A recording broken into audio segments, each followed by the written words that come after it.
Humanity, Chapter 14, Religion and Worldview. All peoples have some form of religion. Religion is related to worldview, Chapter 2. Conceptions of reality that affected interpretations and perceptions of things and events, and therefore how individuals act in patterned ways. Like other dimensions of culture, religion and worldview vary among the world's diverse peoples. In this chapter, we introduce the diversity. We begin with a description of some of the most important aspects of religion from a comparative perspective using examples. Then we cover some of the main theories social scientists employ to understand religion. Next, we look at some of the major forms of religion that have most interested anthropologists. We conclude by discussing religious movements, which often occur when a people are undergoing rapid change and foreign domination. Defining religion. For anthropologists, the major difficulty in defining religion is encompassing all the diverse religions of humanity. We cannot define religion simply as belief in a god or even as a belief in gods. Some people do not have any deities at all, but rather believe in other kinds of spiritual beings and powers that are not gods in the common sense of the word. A 19th century definition that many scholars still use is E.B. Tylor's animism, or belief in spiritual beings. Most modern conceptions follow Tylor's lead. All religions include beliefs that some kinds of spiritual or supernatural powers exist. In expanding on Tylor's definition, we also present an overview of religious diversity. Beliefs about supernatural powers. In Chapter 5, we described how 19th century anthropologists proposed that religion had passed through evolutionary stages. From simple to complex forms, for Tylor, the three stages of religion were animism, polytheism, and monotheism. Monotheism occurs, he argued, in complex, advanced, evolved societies. But in fact, elements of animism exist even within religious traditions commonly considered monotheistic. Christianity, for example, has many kinds of spiritual beings such as saints, angels, Satan, and the souls of deceased and living humans. Spiritual beings usually have qualities such as the ability to assume a bodily form, a personality implying feelings, and a consciousness and will. Usually, spiritual beings respond to human actions in some way. If you communicate with them by chanting, music, prayer, and other ways, they will listen. If your actions displease them, they are likely to react negatively later, if not sooner. Some spiritual beings have human origins or are associated with living or deceased persons such as souls, ancestral ghosts, and important people who did such notable things that they became gods. Here's the vocabulary word.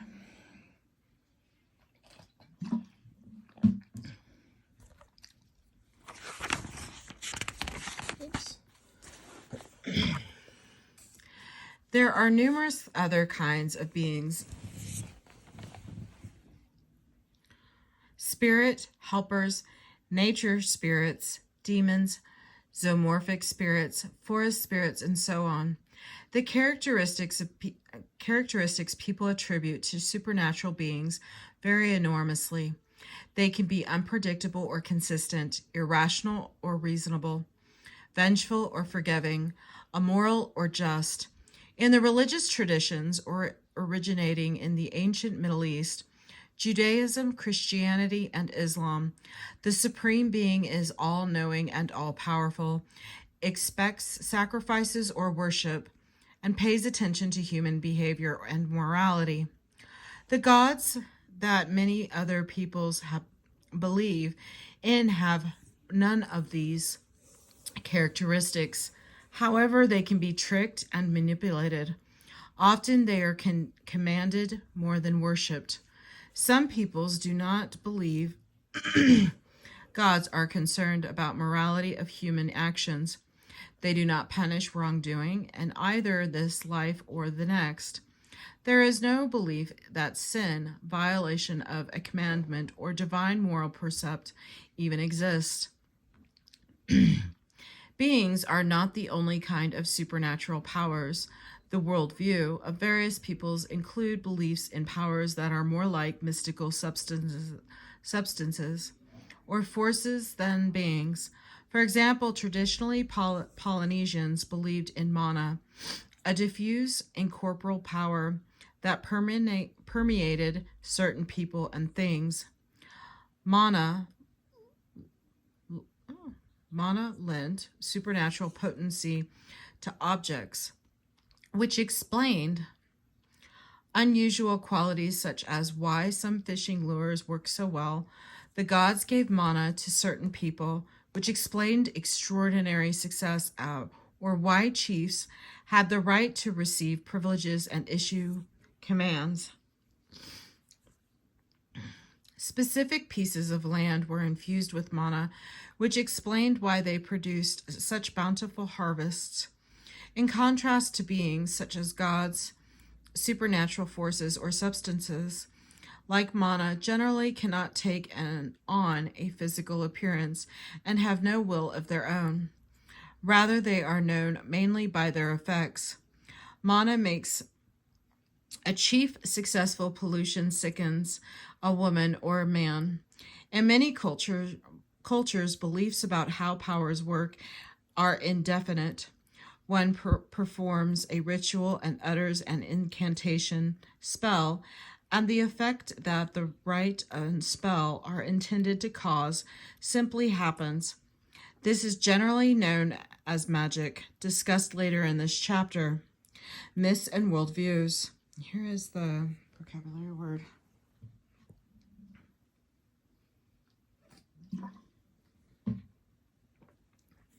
Beliefs about supernatural powers are not only dimension of religion. Religion also includes myths, oral or written stories, narratives about the actions and deeds of supernatural powers and cultural heroes.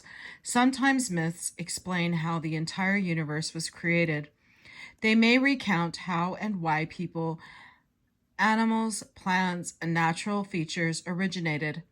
Myths may explain how a people acquired their tools and customs and how they came to live where they do. They often tell why people should or should not act in certain ways and what happened to someone in the past who did something people are forbidden to do.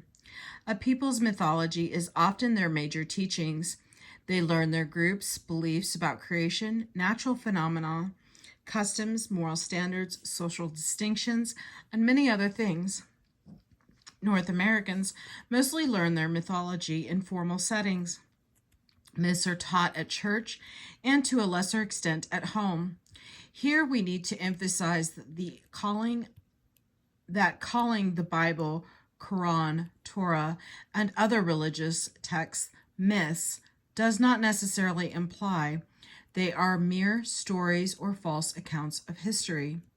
In many societies, there are no formal worship services. Elders recount myths informally, sometimes in moments of leisure. Myths are repeated regularly on days set aside for religious performances. They are sung or chanted while one is doing daily tasks. The fact that myths sometimes are recounted rather casually does not mean that their importance in a people's way of life is negligible. The mythology of a people implies more than stories they tell after dark, recite on appropriate occasions, or use to instruct and perhaps scare children. Mythologies help form a people's worldview, their conceptions of reality and interpretations of events, what happen in society and the natural world. worldview, and myths affect people's beliefs about how they ought to relate to the world and to one another. See chapter 2. And therefore they affect how people behave in their everyday lives. Rituals and symbols. People everywhere believe that gods, ghosts, demons, ancestral spirits, and other supernatural beings take an active interest in worldly affairs, particularly in the lives of human beings. You can ask them for blessings or aid through prayer. Sometimes you can command them to do things for you or other people. Human behavior can control or influence powers in the context of religion. The organized performance of behaviors intended to influence spiritual powers is ritual. By definition, rituals have certain properties. Rituals are stereotyped, definite patterns of speech and movement, or definite sequences of events occur in much the same way in performance after performance. In general, people performing rituals want supernatural powers to do things on their behalf. For example, some Central Canadian Inuit believe that their hunts for sea mammals fail because an undersea goddess is angry about the people's misconduct. They persuade the goddess to release the game by performing a ritual in which camp members publicly confess their violations. Rituals the world over have symbolic aspects. These symbolic aspects are so important that some anthropologists define ritual itself as symbolic behavior. For example, rituals often occur in places that have symbolic significance to the performers. They may be held where some mythological event occurred or where the women who founded a matrilineage were born. Muslims are supposed to make pilgrimages to the holy city of Mecca at least once in their lifetime. Millions of Hindus journey to the city of Varanasi to pray and bathe in Ganga Ma, Mother Ganges. To die and be cremated in Varanasi and have your ashes mixed with the river can help you achieve moksha, spiritual liberation. Buddhists may go to the site of the Bodhi tree, where 2,500 years ago Siddhartha's meditation led to his enlightenment and transformation into the Buddha. In Shinto, the ancient indigenous religion of Japan, shrines at which people pray to spirits and to their ancestors are set apart from other spaces by a torii, a gate-like structure supported by two pillars. There are other ritual symbols. Rituals often involve the display, touching, and manipulation of objects that symbolize an event. Example, the cross, a holy person, statues of Jesus and Mary. A relationship, wedding rings, the symbol of holy matrimony, and a variety of other things. Water among many peoples serves as more than just a liquid with practical uses. Bathing in certain rivers or purifying oneself by ritual washing is common among the world's people. Buddhist and Hindu temples are filled with statues and relics. The language and behavior of rituals carry deep symbolic meanings, as in Christian rituals of worship, hymn singing, prayer, baptism, and communion. Anthropologists often classify rituals on two bases. The first basis is their conscious purposes, the reasons people themselves give for performing rituals. For example, some people believe that divination rituals allow them to acquire information from a supernatural power about some past events, such as illness, or to foretell the future. Familiar examples include tarot cards, crystal balls, and palm reading. There are curing,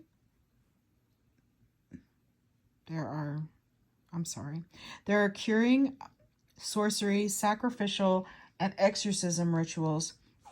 There are rituals to renew the world, to make a man out of a boy and a woman out of a girl, to make people and nature fertile, to bring blessings from deceased ancestors, and to free the soul from a dead person's body. Many peoples use rituals to control the weather. The Hopi, discussed in chapter 9, believe the rainfall that replenishes springs and streams and nourishes crops is brought by supernatural beings. These beings, called Kachinas, live in the peaks of mountains to the west of the Hopi villages. They bring life, giving rain to the Hopi cornfields when they come in the form of clouds. In the spring and summer of the Hopi believe Kachinas dwell in the villages. During this period, men wearing masks of Kachinas perform ritual dances, impersonating and honoring the spirits. The spirit enters the body of the dancer, who thereby becomes a Kachima. The dances bring rain to the Hopi cornfields. Here's the vocabulary word.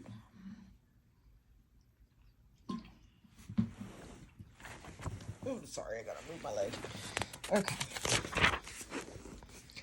The second basis of classifying rituals is their timing on a regular schedule. Like weekly worship services or annual religious holidays, or simply whenever some individual or group wants or needs them, like funerals or prayers for a sick person.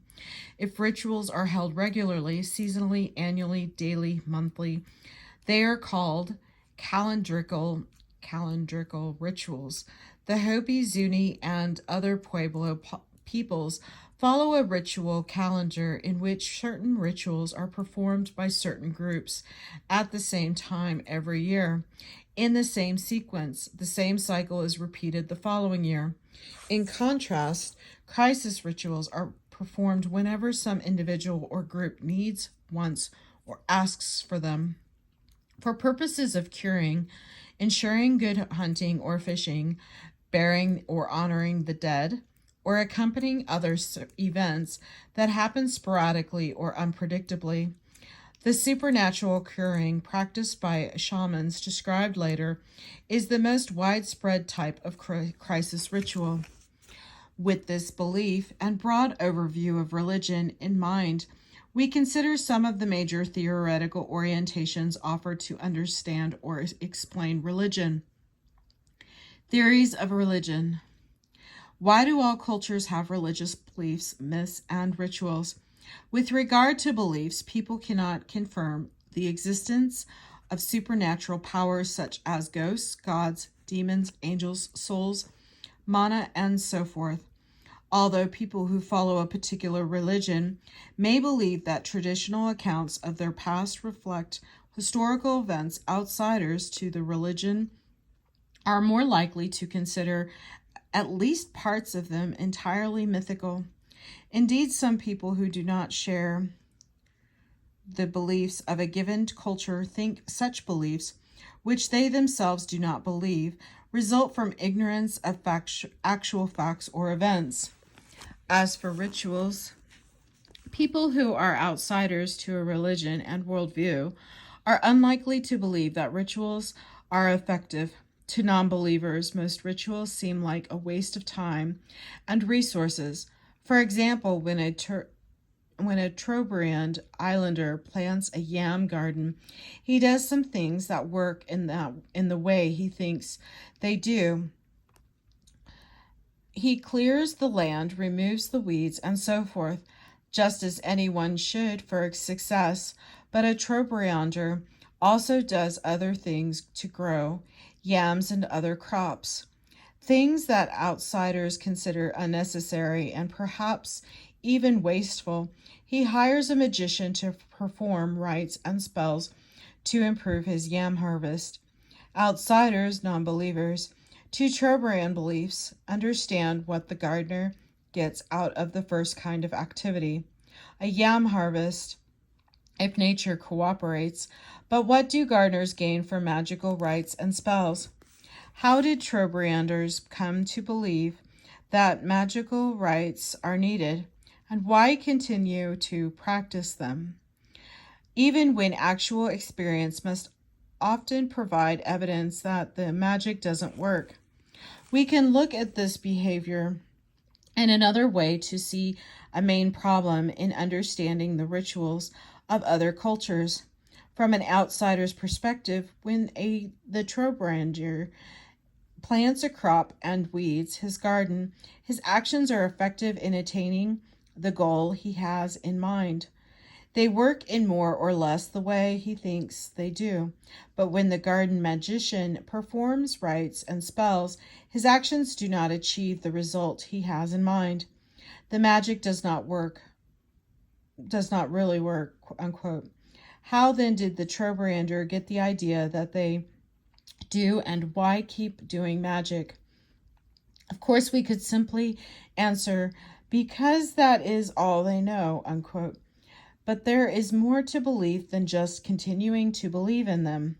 Speaking broadly to those who do not share the particular religion's beliefs, rituals do not have the effects performers intend.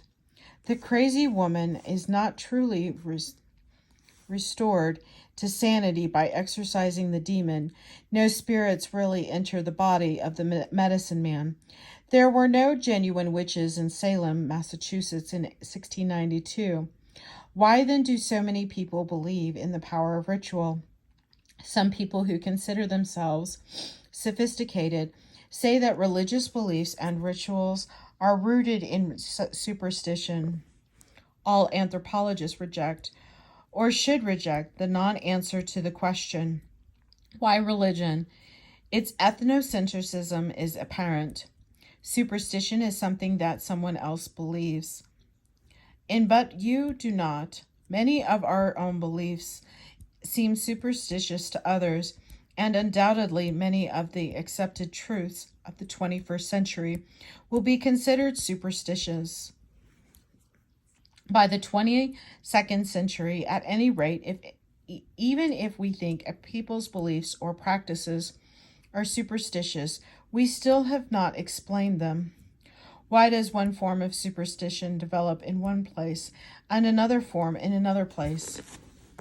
Perhaps you already know possible answers. If rituals do not have the effects people intend, if weather magic does not affect the real weather, for example, they may have other effects that people find useful or satisfying. If the conscious reasons people give for performing rituals seem inadequate, perhaps their meaning is entirely symbolic. They convey and reinforce deep meanings and values that help people cope with life or that tie people together.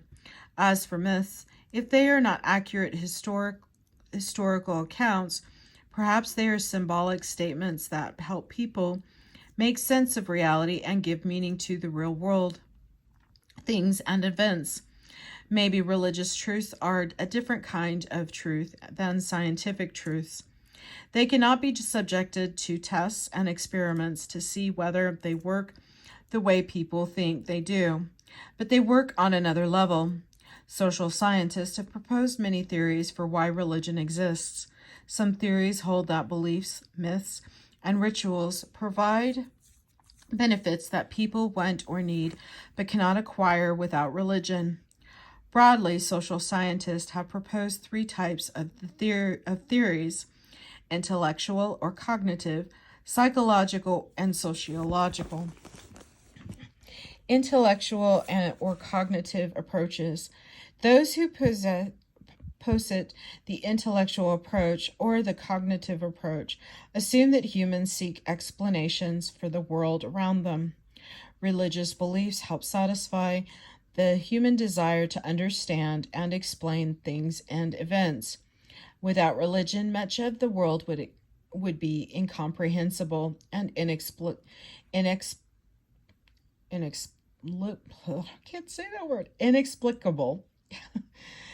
Sorry, which these scholars argue would be intolerable to the mind of a conscious, reasoning, problem-solving species like Homo sapiens, for example, Religion satisfies the human desire for understanding by providing explanations for the movements of the sun, moon, and stars.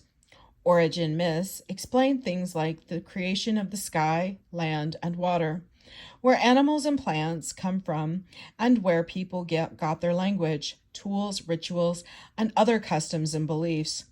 The essential purpose of religion in the intellectual view is to provide people with explanations. Here's the excuse me, the vocabulary word.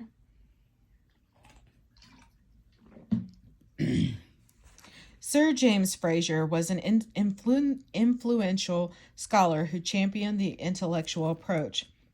His most famous work was the Golden Bough, published in 12 volumes.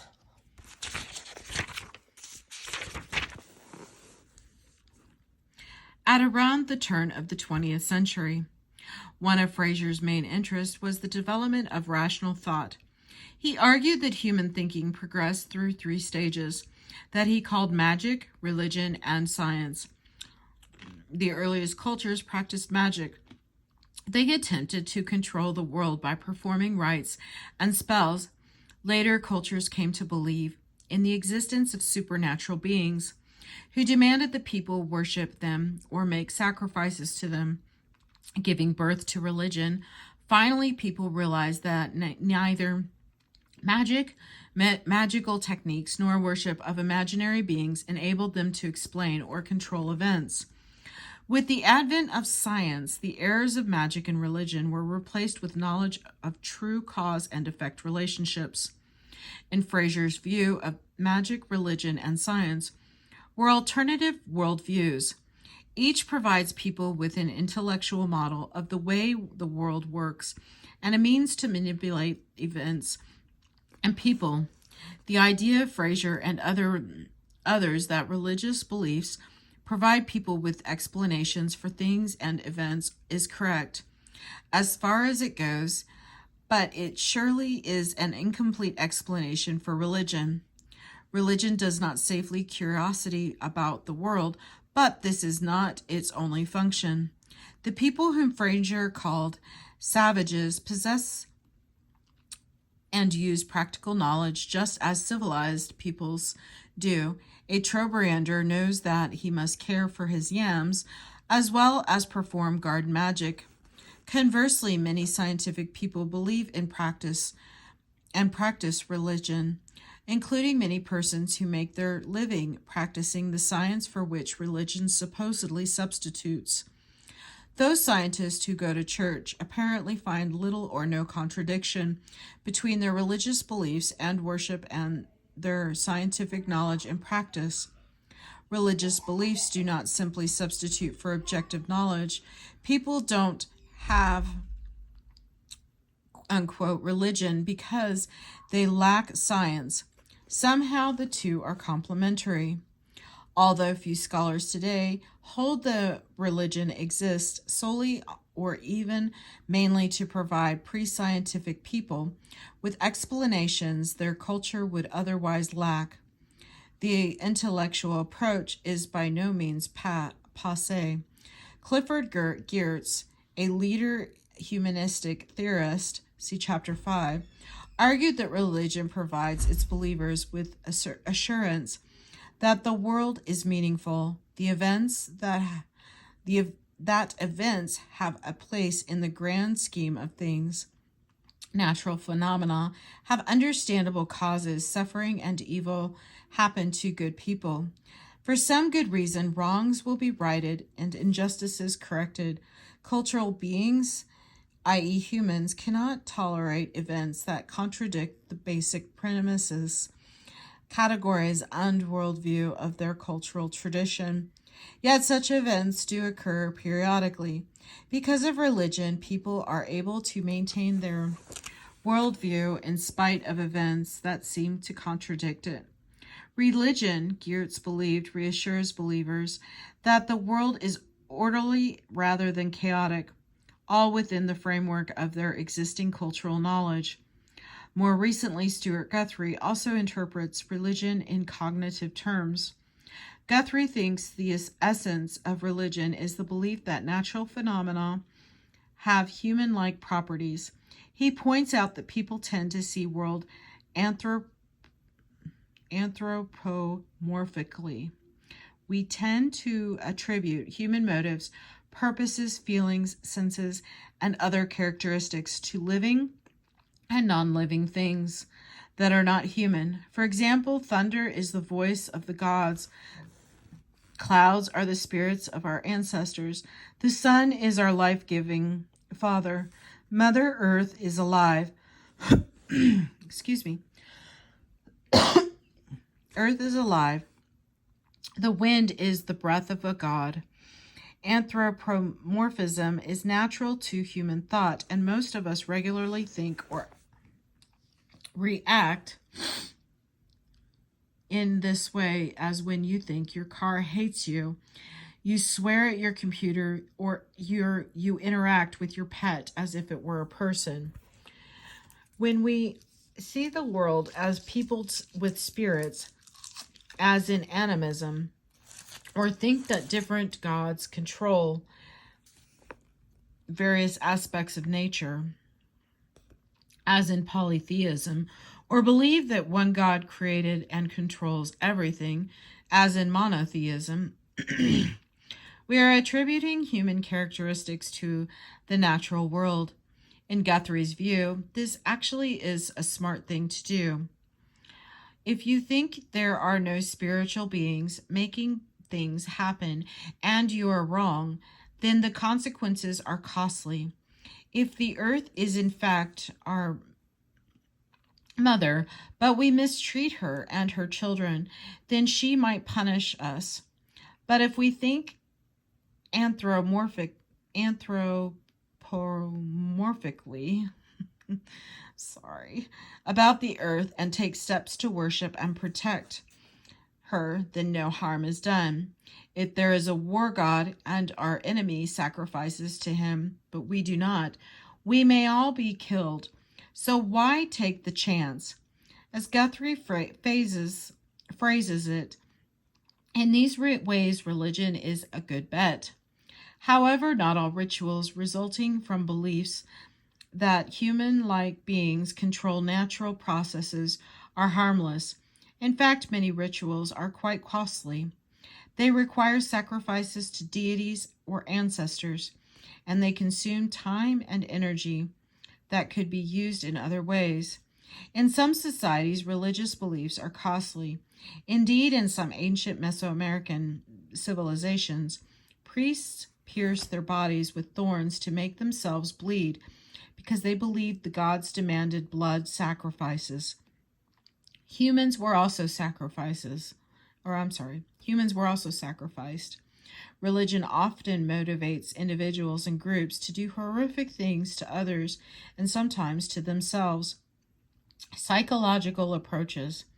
The notion that religion helps people cope with times of trouble, stress, and anxiety is a common one. Sickness, accidents, misfortunes, injustices, deaths, and other trials and tribulations of life can be better handled emotionally if one believes there is a reason and meaning to them, or that one's troubles can be controlled or alleviated by means of ritual. Scholars who make such arguments follow a psychological approach. In Anthropology, Bronislaw Malinowski proposed a well-known psychological theory of religion. Malinowski thought that religion, including magic, serves the valuable function of giving people confidence when we are likely to be unsuccessful despite our best efforts. There are always natural phenomena that we cannot control and that constantly threaten to ruin our plans and efforts. Belief in the power of ritual to control these otherwise uncontrollable elements instills confidence and removes some of the anxiety that results from the uncertainties of life. Not only do rituals relieve our worries, but they may also help us be more successful in activities by making us more confident of success. People grow frustrated and occasionally violent when they cannot control what happens to them or those they care about. Our lives are filled with uncertainties and unknowable futures. Our families and friends don't always do what we want or what we think is right for them. Accidents happen, housing prices collapse, our relatives pass away, bosses fire us, crops fail, professors fail us, we fail ourselves.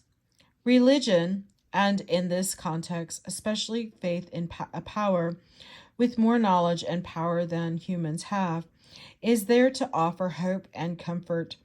Often it helps us cope with frustrated hopes by telling us what we can do to make things better. For example, during a 2007 drought in Georgia, people got together to pray for rain. It did rain later.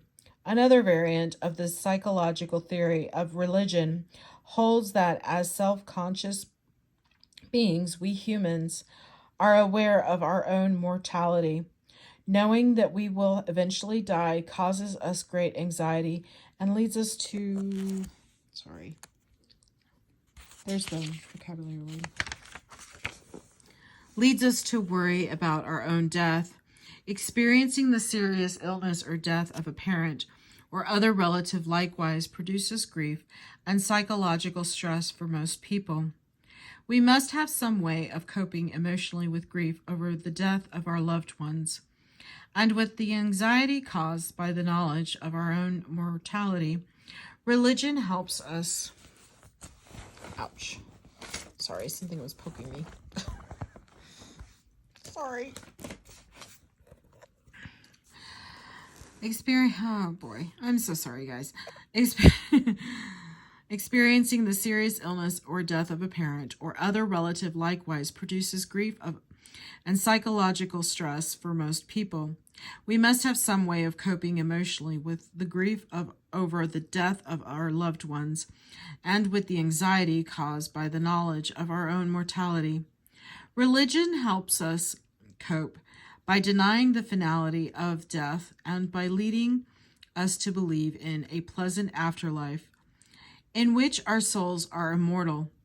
The notion that belief in life after death helps calm our fears and alleviate our anxieties seems reasonable. This theory is tainted by an ethnocentric assumption. However, although nearly all religions include beliefs about some kind of afterlife, in a great many cultures that afterlife is far from pleasant. The Dobu people of Melanesia, Melanesia, believe that human bodies also have a ghostly form, experienced in the real world as a shadow or reflection. During life, the ghostly self goes out at night and appears in the dreams of other people. Once the corpse rots after death, the ghosts of people go to a place called the Hill of the Dead, where they have a thin and shadowy existence and mourn for their homeland. How are such beliefs about the afterlife comforting? Certainly, religion is psychologically useful. For some people, some of the time, it relieves anxieties, calms fears, and helps them cope emotionally with life's uncertainties and hardships. That religion often serves such functions seems indisputable. Yet sometimes religious beliefs actually increase our anxieties, fears, and stress levels. Consider the Kauai, a people of the Solomon Islands. Kauai believe that women are polluting to men, so Kauai wives are expected to take elaborate precautions to avoid polluting their husbands when preparing food for them. If a man dies of an illness, his wife may be blamed and perhaps killed for her offense, whose anxieties and fears are relieved by this belief. Doesn't the belief increase anxieties and fears? The general point of the Dabu and Kauai examples is that, from a psychological perspective, religion has two faces. On the one hand, it does, for some people, some of the time, in some respects, help us cope emotionally with times of trouble and hardships. On the other hand, beliefs about supernatural powers and what they do often creates fears and anxieties that would not otherwise exist. A pleasant afterlife, heaven offers us comfort and hope. But what psychological benefit does the threat of eternal damnation, hell, offer? This question leads logically to the sociological approaches. Society need religion to keep people in line. Unquote. You may have heard someone say, the idea of this sociological approach is that religion helps instill and maintain common values, leads to increased conformity to cultural norms, promotes social cohesion and cooperation, promises eternal rewards for good deeds, and threatens eternal damnation for evil acts, and so forth. Those who champion the sociological approach hold that religion exists because of the usual effects it has on human societies. Because of its social functions, religion helps societies maintain harmonious social relationships between individuals and groups. It encourages people to respect the rights of others and to perform their proper duties. It is part of the socialization process that instills values in children. Consider the Ten Commandments, for example, which serve as part of a moral code for Judaism, Islam, and Christianity. 2 commandments prescribe how people ought to feel and act toward God and other people, and 8 give rules for actions, including the 5 thou shalt nots, unquote. See Exodus 23-17. Note that 5 of the divinely ordered prohibitions are against the commission of acts that could result in harm to others, such as killing or stealing. God gave us commandments that will, if obeyed, lead to good relationships with others and therefore promote earthly social order. More general, Judeo-Christian moral guidelines are the golden rule. Do unto others as you would have them do unto you, and love of one's neighbor, Matthew 19:19. Both are useful prescriptions for harmonious social life. Confucianism, which originated in China but spread to Korea and Japan, taught a remarkably similar moral lesson. Quote, do not do to others what you would not want them to do to you. Religion also enhances the cohesion of society by making people sense their interdependence on one another and on their traditions. Émile Durkheim, a French sociologist of the early 20th century, was influential in formulating this perspective. Durkheim's view was that the main function of religion in human society is to promote social solidarity, meaning that religion has the effect of bringing people together and enhancing their sense of unity, cohesion, and reliance on their society's customs. Groups of people who share the same beliefs and who gather periodically to perform common rituals experience a feeling of oneness and harmony. The most important social function of religion, Durkheim believed, is to strengthen social solidarity, the feeling that members of the group share common interests and are part of one metaphorical social body. There also are other versions of the sociological approach.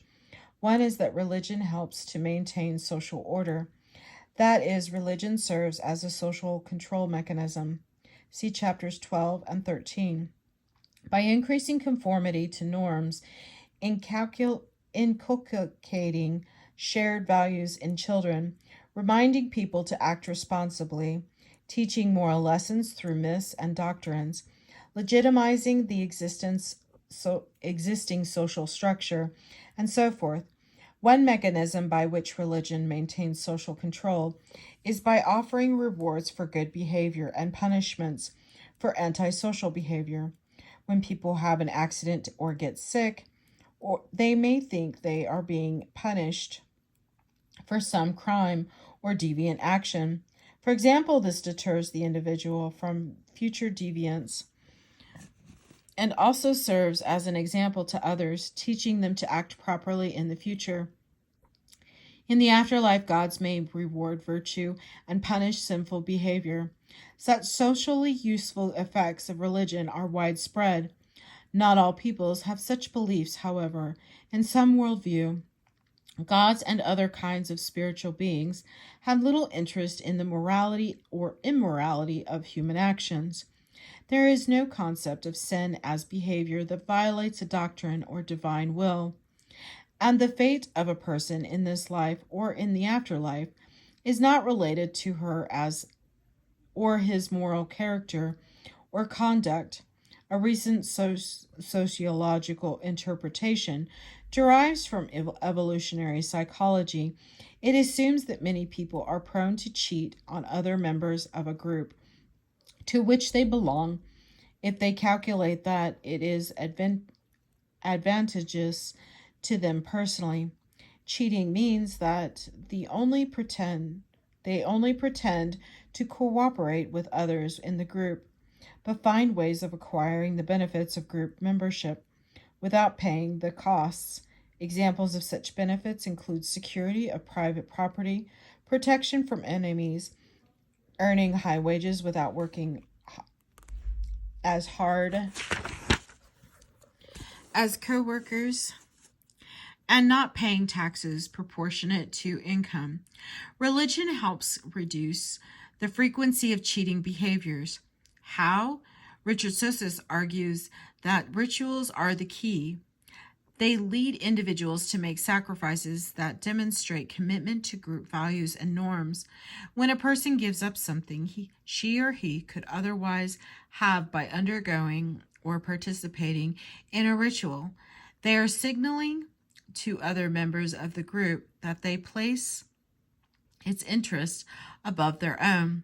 When a group exacts a price on its members, only people willing to give up something or do something costly to themselves are likely to join and remain. Sosis calls such sacrifices costly signals, symbolic acts demonstrating commitment to the group. If you join a church or a cult, there are costs. At the very least, you agree to certain behavioral standards.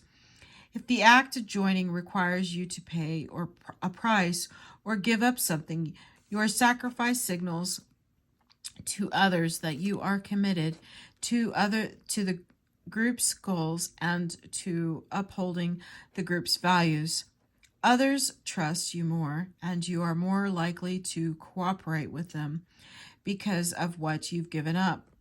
Although not religious rituals, think of fraternity initiations and how they help create relations of brotherhood. Like the cognitive and psychological approaches, the sociological theory applies sometimes, but not always. At some times, in some places, and in some contexts, religion teaches the difference between right and wrong and thus increases social harmony. Sometimes it strengthens solidarity by bringing people together. It inoculates the belief that good behavior is rewarded and antisocial behavior is punished, eventually, if not immediately. Sometimes it leads people to act in ways that are best for the group over their personal goals and interests. But sometimes religion has negative effects, ones that few believe are socially useful, and has contributed to wars and led to persecutions. Although it can help unite the members of one community or of one country or of one faith, it can also promote wars between them and other countries or other faiths. It is a source of disunity as well as unity within many societies. In the past as well as the present, it sometimes contributes to ethnocentrism, racism, intolerance of people who believe differently, gender discrimination, and other socially harmful attitudes and practices. In stratified societies, historically religious beliefs have supported vast social differences in powers and privileges. When used as ideologies, religious beliefs may support all kinds of inequalities and injustices. See Chapter 13. There may be some respects in which such impacts are socially useful, but they are not useful to everyone. Will religion disappear? We have discussed weaknesses as well as insights in all three of the major theoretical approaches. It is unlikely that any of them alone is an adequate general theory of religion. Notice the idea they have in common. Religion is useful to human individuals and to human groups. Perhaps these theories are relevant for the opinion of many atheists that humanity would be better off without religion, with no religions. Some atheists think there would be no faith in mistaken ancient writings or scriptures, less anxiety and fear, no more religious wars or attacks based on other people's religions, no possibility of divine will to justify inequalities, and so forth. Notice the implicit assumption that no non-religious beliefs and practices would develop to replace these social evils assumed to result from religion. In all likelihood, those who predict the eventual end of religion are wrong about scientific knowledge replacing religion.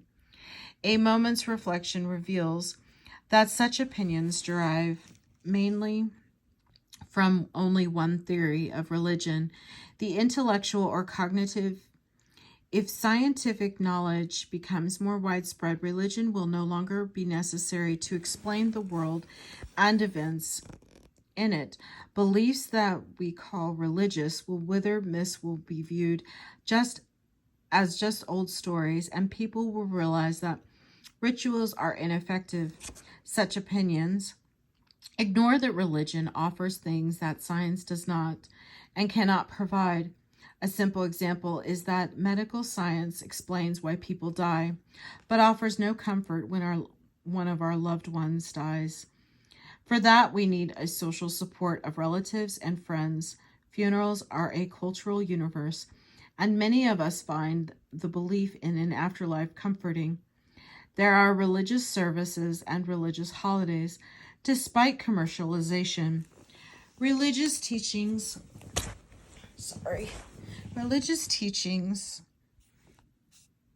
and religious rituals provide meaning and purpose to life, which science cannot do as well. Also, most people today believe both religious teachings and accept scientific findings. This was not always true. The scientific fact that the earth revolves around the sun was once heresy. Not too long ago, the theory of evolution was condemned as contradicting religious teachings. Therefore, evolution was ungodly as well as false. When 19th century geologists decided the earth was much older than scripture taught, there was much resistance from religious persons. The general point is that religion has been accommodating new scientific ideas and findings for a long time. There is still resistance to science, of course, and especially to evolution. However, like all other aspects of human life, religious teachings have changed to accommodate technological, cultural, and societal changes. There is no reason to think they will not continue to change. Continual adjustive change is much more likely to be the future of religion than its disappearance. Supernatural explanations of misfortune. One occurrence that many peoples attribute to the action of spiritual powers is personal misfortune, including death, illness, and events that many Westerners consider accidents. Many beliefs and rituals of various societies are concerned with explaining, preventing, and curing illness and disease, which they believe are caused by something supernatural. Cross culturally, two major complexes of beliefs about misfortune are common. First, many peoples believe that sickness or other unfortunate occurrences are caused by the action of spiritual powers. Violations of taboos can lead to sickness. Ancestral spirits of kin groups cause their members to become ill because of conflict or bad feelings. Within the group, similar beliefs often apply to accidents that many Westerners attribute to bad luck or carelessness. Drownings, falls, snake bites, prolonged failure to succeed at some activity. Such events are culturally interpreted as evidence of unfavorable supernatural intervention. The victim has offended a god or spirit who brings an accident as punishment. Second, many people think illnesses or other misfortunes are caused by the action of some evil human using special supernatural powers against the afflicted person. The belief that certain people called sorcerers and witches have powers to harm others by mystical means is enormously widespread among humanity. Sometimes witches and sorcerers are thought to strike randomly and meticulously against people who are innocent of any wrongdoing. More commonly, they direct their evil magic or thoughts toward those against whom they have a grudge. Because they are so puzzling and common among humanity, sorcery and witchcraft are worth considering in more detail. Sorcery. Sorcery is the performance of rites and spells intended to cause supernatural harm to others. That is, sorcery is a form of evil magic. In some cultures, almost everyone learns to harm their enemies by sorcery techniques. Among such peoples, knowledge of sorcery rites and spells is widespread. In other cultures, sorcery is, a more specialized practice. Only certain people inherit or acquire the knowledge of how to recite spells and perform the rites correctly. Most commonly, sorcery relies on two kinds of logical principles or assumptions. Both involve a symbolic identification of something, example, an object or action, with something else, example, an event or a person. The initiative principle can be stated as like producers like, unquote. That is, if an object resembles a person and the sorcerer mutilates the object, then the same thing will happen to the person. The so-called voodoo doll is a familiar example in another kind of imitative magic. The magic or sorcerer mimics the effects she or he wants to produce. For example, sorcerers among the Dobu of Melanesia cast spells by imitating the symptoms of the disease they want their victims to suffer. The second logical premise underlying magic and sorcery is the contagious principle stated as, quote, power comes from contact. That is, things once in contact with someone can be used in rites and spells to make things happen to that person by performing sorcery rites and spells on objects such as hair clippings, bodily excretions, nail parings, umbilical cords, or jewelry and clothing.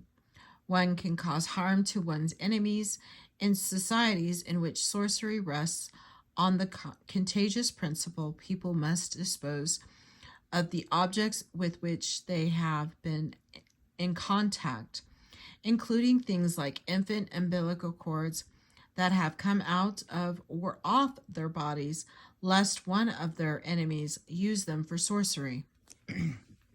Here's the vocabulary words.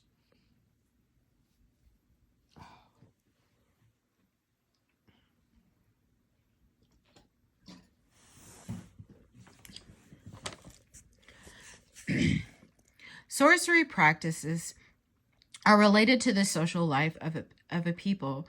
For example, who accuses whom of sorcery reflects how individuals and groups relate to one another. In any society, certain kinds of social relationships are especially likely to be beset by conflict. Co-wives of polygynous man may be jealous over their husband's favors or may compete for an inheritance for their children. People who have married into a kin group or village may be viewed as outsiders who are still loyal to their own natal families. Two men who want the same woman or two women who want the same man have reasons to dislike each other. Men who are rivals for a political office have conflicts of interest. These and other kinds of relationships are sources of tension and conflict within a human group. Which relationships are likely to cause tensions and conflicts depend on the way the society is organized. Brothers-in-law are allies in one society, but their interests regularly conflict in another society.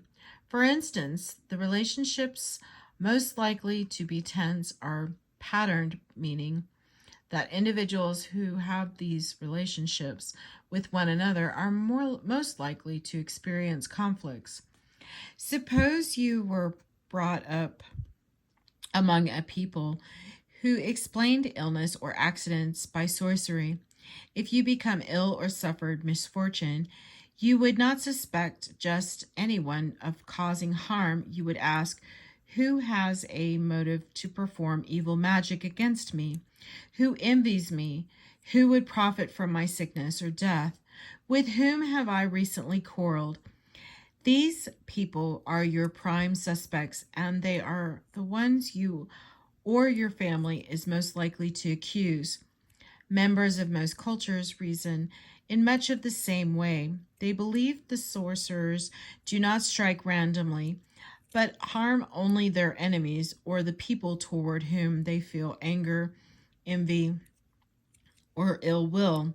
Accusations of sorcery, therefore, usually follow the prevalent lines of social tensions and conflicts.